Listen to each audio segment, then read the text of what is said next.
Hello, नमस्कार. श्री स्वामी समर्थ. कसे आहात सर्व? मस्त ना? तर मस्तच असला पाहिजे.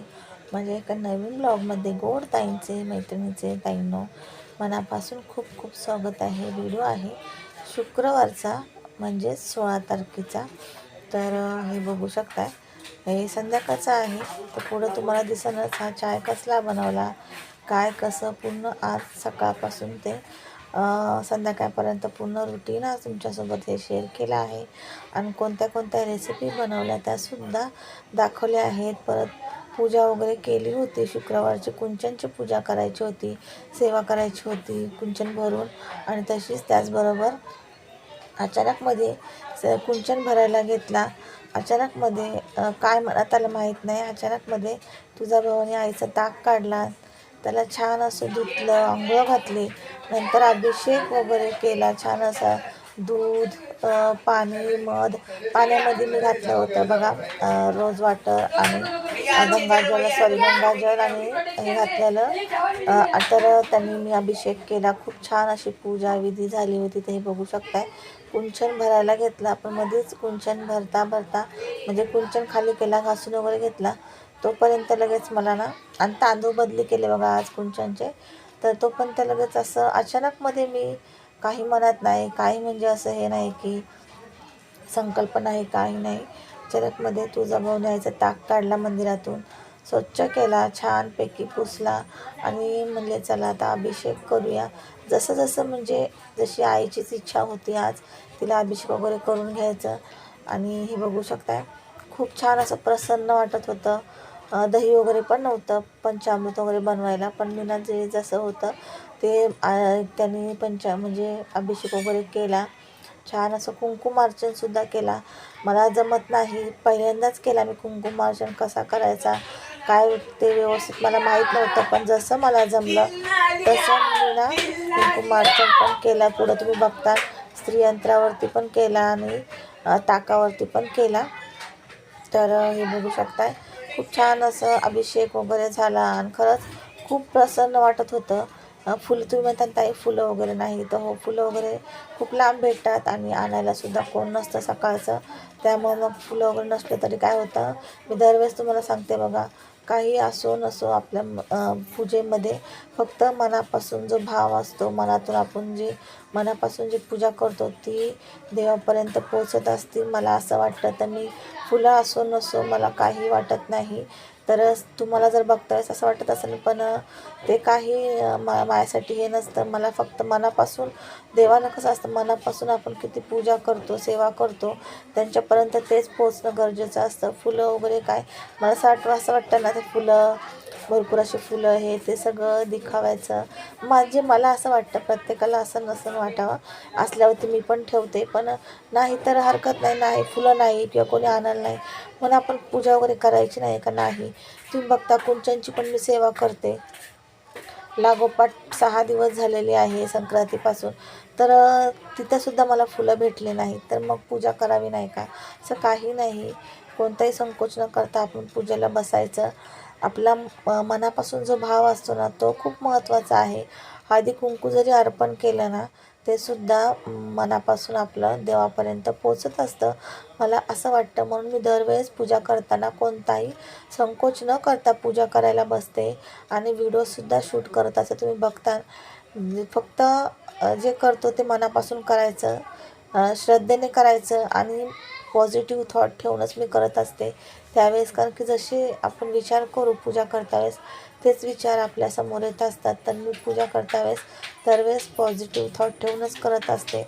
आणि हे बघू शकता, ही प्लेट आहे ना, ह्याच्यामध्ये चंदनाने मी ना स्वस्तिक वगैरे काढून घेतलं, हळदी कुंकू लावलं, थोडंसं अक्षदा टाकल्या आणि नंतर मग त्याच्यामध्ये मी ताक ठेवलेला आहे तुळजाभवानीचा. तर ताक ठेवलेला आहे, त्याला हे लावलं मी, अष्टगंध वगैरे लावला, नंतर हळद कुंकू लावला. तर इथं अभिषेक वगैरे झाला होता. अभिषेक केल्याच्या नंतर ना पूजा विधी व्यवस्थित करून घेतली आणि नंतर मग मी कुंकुमार्चन करायला घेतलं बघा. तर मी इथं ना बॅकग्राऊंडचा खूप आवाज येत होता, म्हणून मी आवाज कट केला आहे. तर मी इथंसुद्धा सतत आहे ना तुळजाभवानी आईचं नामस्मरण करायचं. तर मी इथं ना विष्णुदेवांचं नामस्मरण करत होते. म्हणजे ना फक्त ना ओम नमो भगवते वासुदेवाय नमः, ओम नमो भगवते वासुदेवाय नमः असं सतत माझ्या मनामध्ये म्हणजे तोंडामध्ये पूजा करता येतं किंवा श्री स्वामी समर्थ एक झालं का एक असे 2 म्हणजे 2-3 नावं आहे ना, एवढेच म्हणजे मनामध्ये येतात फक्त बोलते. काय माहिती काय होतं, म्हणजे असं नाही की ज्या देवाचं आपण पूजा करतो, त्या देवाचं नाव न येता फक्त श्री स्वामी समर्थ, श्री स्वामी समर्थ आणि ओम नमो भगवते वासुदेवाय नमः असं येतं.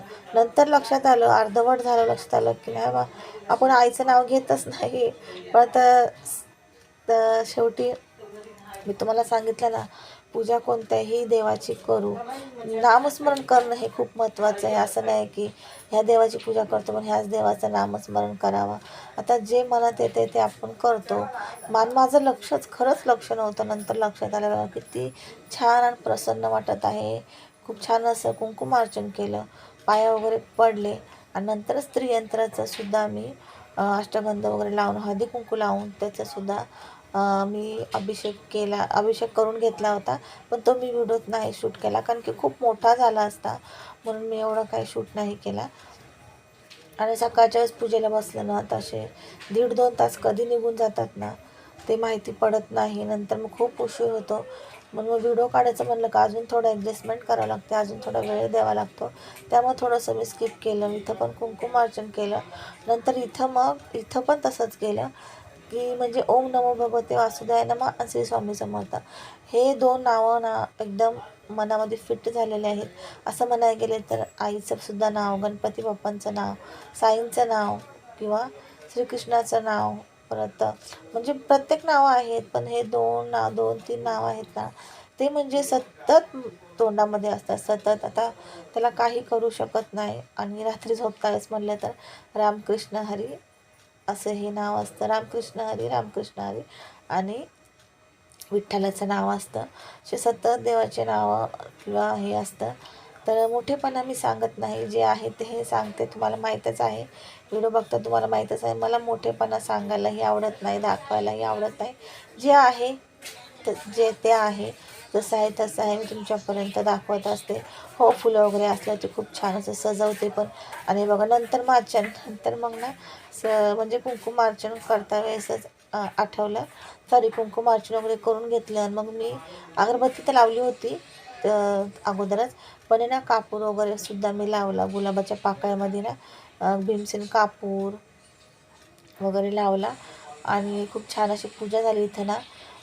पोथी वाचायला घेतली तर श्रीसूक्तम, सरस्वती स्तोत्र हे वाचते ना. आणि श्रीराम रक्षा स्तोत्रसुद्धा वाचलं होतं आणि खूप छान पूजा झाली. उशीर लागतो पण नंतर प्रसन्न वाटतं आणि करता वेळेस हे खूप म्हणजे मला तर ना असं वाटतच नाही की पूजेतून उठावा. पण पायाला मुंग्या येतात, पाय खूप दुखतात आणि पुढचे कामं, स्वयंपाक वगैरे सगळं बाकी असतं.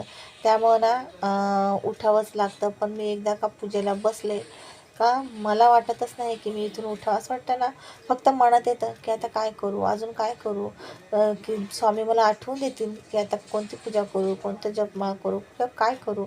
म्हणजे काही समजत नाही. एकदा पूजेला बसलं ना वेड्यावानी होतं की काय केलं पाहिजे, अजून काय करू. पण जेवढं माहिती आहे, जेवढं करते तेवढंच करत असते. खूप आठवते आता काय करू, कोणत्या देवांचं नामस्मरण राहिलं हे ते खूप खूप असं आठवतं.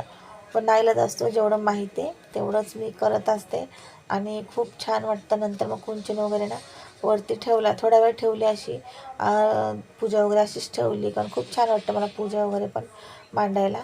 आणि इथे ना पाया वगैरे पडले. परत शुक्रवार असल्यामुळं ना कुंचनची तर सेवा केली, श्रीयंत्राची केली, महालक्ष्मीची केली, सरस्वती देवीची केली, रामरक्षा स्तोत्राची केली आणि कवड्यांची सुद्धा सेवा केली. तीसुद्धा लक्ष्मीची सेवा आहे. आणि त्याचबरोबर मी अन्नपूर्णा देवीची सुद्धा सेवा करते, कारण की शुक्रवार हा अन्नपूर्णा देवीचा असतो. पण पितरांचं तर मी रोजच म्हणजे स्मरण करते, त्यांचं नाव घेते किंवा त्यांना भूलचूक झाली असेल तर माफ करा म्हणते आणि तुमचा आशीर्वाद असू द्या म्हणते. घरावर, मुलाबाळांवर सगळं काय असं म्हणजे पितरांचं सुद्धा आपल्याला नामस्मरण करायचं असतं. आणि अमावास्या पौर्णिमेला सुद्धा पितरांचं नामस्मरण, पितरांचा जप करायचा असतो. ते मी करते. बघा हा संध्याकाळचा टायमिंग आहे. तर हे बघू शकता, हे गवती चाय आहे. भरपूर जणांना माहीत असेल. तर हे इथं आमच्या इथे एवढं काय भेटत नाही. हे मी घाटकोपरला गेले होते त्यावेळेस आणलं होतं. आणि चायमध्ये टाकलं ना तर खूप छान असा फ्लेवर येतो. खूप छान टेस्टी चाय लागते बघा. कोणताही तुम्हाला मसाला, अद्रक, विलायची, पुदिना म्हणजे काहीच टाकायची गरज नाही. त्याच्याहून भारी हा फ्लेवर येतो. तर मी धुवून टाकलेला आहे, कट करून डब्यात ठेवले आणि धुवून टाकलेलं आहे बघा. थोडासा चहा उकळू द्यायचा म्हणजे जरासं त्याचा फ्लेवर पूर्ण ॲब्झॉर्ब झाला पाहिजे चायमध्ये. नंतर दूध टाकलं आणि एवढा मस्त चहा, सुगंधही खूप छान घरामध्ये संध्याकाळच्या वेळेस दरवळत होता या गवती चायचा. आणि खूप छान टेस्टी चाय झाला होता. मी तर 2 वेळेस पिले. खूप छान असा चाय आहे. कोणताही म्हणजे केमिकल नाही, कोणती पावडर नाही एक्स्ट्राची. लवंग वगैरे काही टाकायची गरज नाही, आपण टाकतो तर. आणि थोडंसं दूध टाकलं, पण थोडंसं ना उकळून घ्यायचं बारीक गॅसवरती, हलवायचं चमच्याने, तेव्हाच ते ना छान असं होतो चहा. आणि बघा संध्याकाळचा व्हिडिओ आहे, तर तुम्हाला बघता समजलं असं. चॉपरमध्ये छान असं दिदी मला ना गाजर, कांदा, कोबी, शिमला मिरची, अद्रक, लसूण पेस्ट, मिरची हे तर मिक्सरला केलं होतं. तर सोया सॉस आणि हे बघा मंचुरियन ग्रेव्ही मिक्स होतं, हे ऑनलाईन मागवलं होतं. इथं कॉर्नफ्लॉवर, मैदा आणि हे सगळं सॉसेस, मीठ, सोया सॉस आणि लाल तिखट आणि हे सगळं परत थोडं थोडं काढलं होतं इथं फोडणीसाठी. तर हे सगळं ना तुम्हाला बघता समजलं असेल, व्हेज मंचुरियन ग्रेव्ही अशी बनवत होते. तर हे सगळं ना कापून घेतलं. चॉपर नसेल तर मिक्सरलाही करू शकतो बारीक, पण त्याच्यामधलं पाणी काढून घ्यायचं. मिक्सरला बारीक केलं आणि त्याला पाणी सुटतं सगळ्या भाज्यांना. तर हे बघू शकता मी तर सर्व सॉसेस वगैरे टाकले. सॉसेस माझ्याकडे तर सध्या एवढाच होता. तुम्ही red chilli flakes, red chilli sauce वगैरे पण टाकू शकता किंवा शेजवान चटणी. तर इथं ना थोडंसं पातळ झाले होते, तर पटापट मी थोडंसं हाताला पाणी लावून तळून घेतले गोल करून आणि छान असे फ्राय केले. आतमधून पण कच्चापणा राहतो त्याचा, मग मिडियम गॅसवरच बरोबर फ्राय करून घ्यायचे, नाही तर मग आतमध्ये कच्चे राहतील, मग खाता वेळेस ना आपल्याला पिठळा लागतात. त्यामुळं ना तेल थोडं जास्तच घालायचं.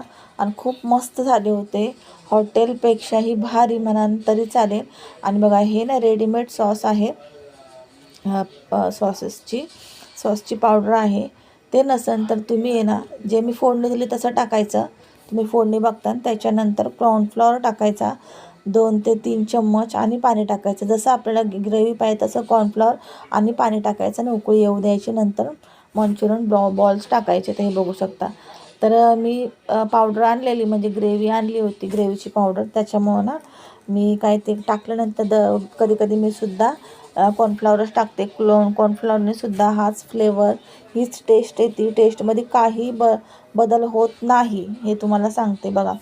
तर मी इथं ना एका पॅकेटसाठी 55वाले पॅकेट आहे, त्याच्यासाठी मी ना 2.5 वाटी पाणी घातलं होतं इथं. तुम्हाला दाखवलं नाही कारण की तेवढा वेळच नव्हता माझ्याकडे आणि स्किप पण झालं. तर 1 वाटी तर बघितलं पाणी तुम्ही पावडरमध्ये, 1 वाटी अजून घालून अर्धा वाटी पाणी टाकलं.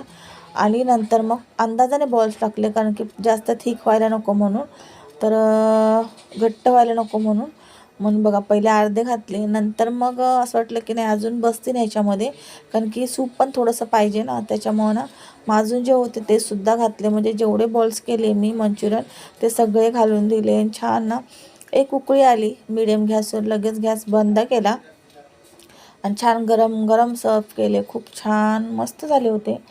जर तुमच्याकडे कांद्याची पात असेल तर तुम्ही वरतून सर्व करू शकता. आणि हे खूप छान झाले होते, टेस्टी झाले होते. आता बघा हा संध्याकाळचा बेत, हा बेत होता 6चा, तसाच आहे हा संध्याकाळचा बेत. संध्याकाळचा म्हणजे आपला रात्रीचा बेत हो, जसं आपला स्वयंपाकाचा बेत तसंच होता पावभाजीचा बेत. एकाच दिवसाला एवढ्या रेसिपी. मग मंचुरियन बघा तेवढे उरले म्हणजे आर्यचे पप्पा नव्हते आलेले आणि यश पण नव्हता आला. ते डायरेक्ट जेवताना खाणार होते, दोघं पण नव्हते आले. आम्ही तिघं खाल्ले होतं. आणि हे छान अशी बघा भाजी केली होती, पावभाजी मस्त अशी ना. कलर थोडाच घातला होता मी, कारण की बीट टाकलं होतं ना, बीटने कलर छान आला होता. पण बीट एकच असल्यामुळं थोडा कमी होता, मग थोडंसं मी वरतून फूड कलर टाकला. नाही बघा मस्त अशी पावभाजी. तर खायला बसले होते. कसा वाटला आजचा व्हिडिओ नक्की कमेंट करून सांगा. भेटेम असेच छानशा व्हिडिओसोबत. तोपर्यंत बाय. श्री स्वामी समर्थ.